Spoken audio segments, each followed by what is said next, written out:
Hello friends. Mostly நம்ம mutton எடுக்கும்போது பார்த்திங்கன்னா கொழுப்பு இல்லாமல் வரவே வராது. அந்த கொழுப்பை பாதி பேர் பார்த்திங்கன்னா கட் பண்ணி எடுத்து ஓரமாக வச்சுருவாங்க. இல்லை அப்படின்னா குழம்போடு சேர்த்து கொதிக்க வைப்பாங்க. குழம்போடு செய்யும்போது பார்த்திங்கன்னா மோஸ்ட்லி அந்த எண்ணெய் மிதக்கிற அந்த இதோட ஒரு மாதிரி இருக்கும். ஸோ அது சிலருக்கு பிடிக்காது. பட் கொழுப்பு பிடிக்கும் அப்படிங்கிறவனுக்கு இது சூப்பரான ரெசிபி. இது போன்ற அருமையான ரெசிபிகளை தெரிஞ்சுக்க அம்மா சமையலறை சேனலை சப்ஸ்கிரைப் பண்ணுங்கள். அப்படியே அந்த பெல் ஐக்கானையும் கிளிக் பண்ணுங்கள்.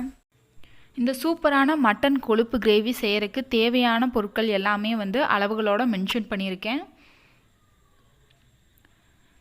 இப்போது அடுப்பில் ஒரு நான்ஸ்டிக் பேன் வச்சுருக்கேன். இது சூடானதுமே 3 டீஸ்பூன் அளவுக்கு ரீஃபைன் ஆயில் சேர்த்திக்கலாம். எண்ணெய் நல்லா சூடாகி வரணும்.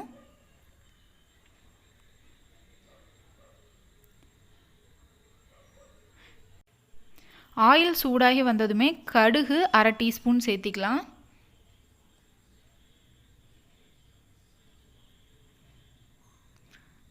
கடுகு நல்லா பொரிஞ்சு வரணும். கடுகு நல்லா பொரிஞ்சு வந்துருச்சு. இப்போது ஒரு பச்சை மிளகாய் 4 கட் பண்ணி எடுத்து வச்சுருக்கேன், அதை சேர்த்திக்கலாம். பச்சை மிளகாய் எண்ணெயில் பொரிஞ்சதும் கருவேப்பிலை கொஞ்சம் எடுத்துருக்கேன், அதையும் சேர்த்திக்கலாம்.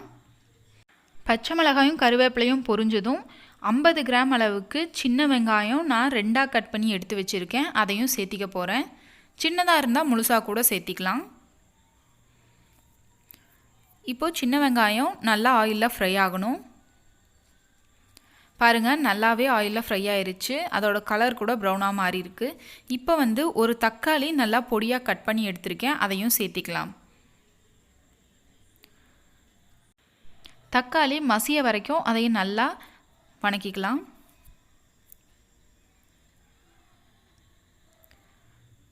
பாருங்கள், தக்காளி நல்லா மசிஞ்சிடுச்சு. இப்போது 1 டீஸ்பூன் அளவுக்கு இஞ்சி பூண்டு விழுது சேர்த்திக்கலாம்.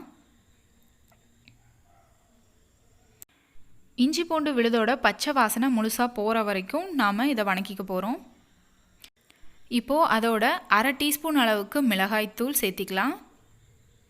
காரத்துக்கு நாம் மட்டன் மசாலா சேர்த்த போகிறோம், அதனால் மிளகாய்த்தூள் கம்மியாக தான் சேர்த்திருக்கேன். மஞ்சத்தூள் 1/4 டீஸ்பூன் அளவுக்கு சேர்த்திக்கலாம். இப்போது இந்த ரெண்டையும் நல்லா வணக்கி விட்டுக்கலாம்.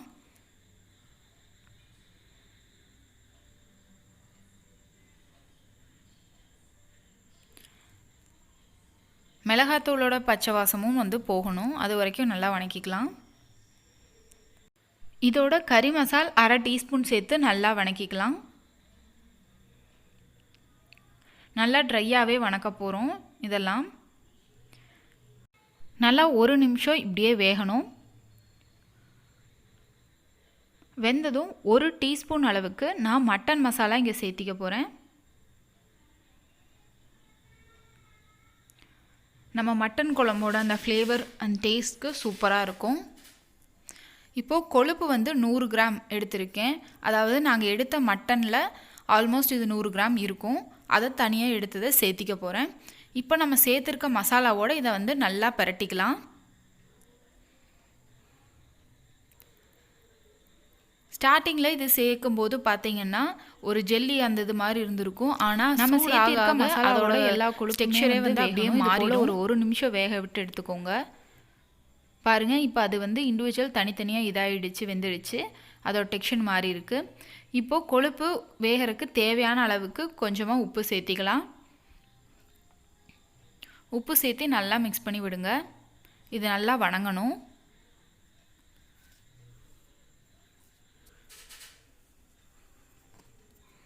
தண்ணி எதுவுமே சேர்க்காமல் ஒரு 3 நிமிஷம் இதே போல் நல்லா வணங்கணும்.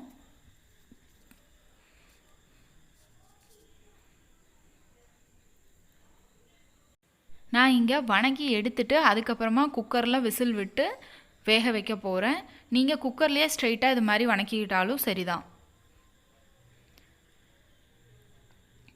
ஆல்மோஸ்ட் 3 நிமிஷத்துக்கு மேலேயே வெந்துடுச்சு.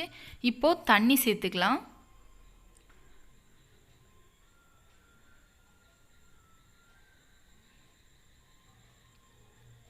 தண்ணி சேர்த்து நல்லா ஒரு கொதி நிலை வர வரைக்கும் எடுத்துக்கலாம்.